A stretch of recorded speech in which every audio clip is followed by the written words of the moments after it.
China's behavior since 2009 is a little bit worrisome.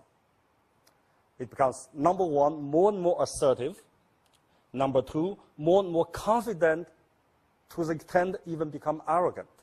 And there's a rise in nationalism in China. And of course, all of this come along with a very rapid build-up of Chinese military forces. Then there's two questions. Question number one, the peaceful rise strategy that has worked for China so well, is this strategy a means to an end, or it is the end to itself? If it is means, that is a peaceful strategy, is for China to achieve the great power status, even the hegemon status, then we can say that a peaceful rise does not mean that China will remain peaceful when the rise arrives. We could have a war. But if the peaceful rise strategy is an end in itself, like Mr. Dabing Guo published a long article a few months ago, he argued a peaceful rise is the end. That's China's aim. Fundamental goal is peace. Then this raises a second question, and this question is more fundamental.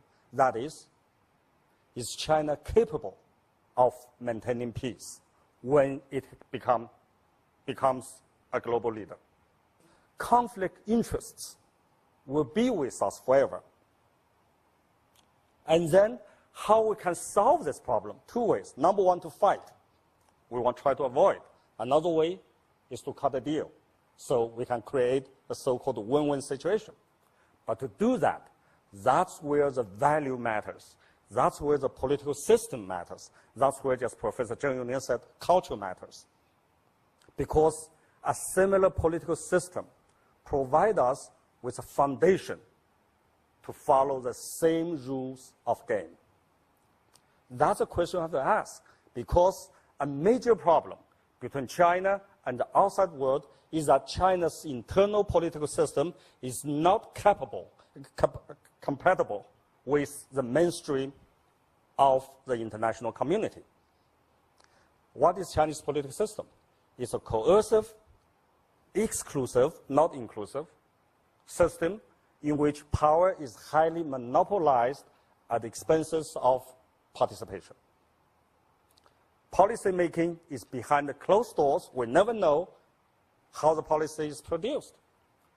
But what is the mainstream of international community?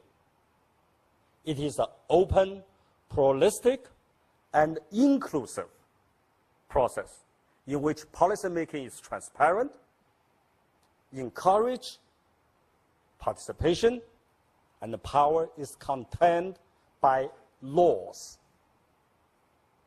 So if China has this kind of political system, how can China make peace with the international community? That's where the problem is. So that's why, to conclude my little remark, I would argue China's political system matters.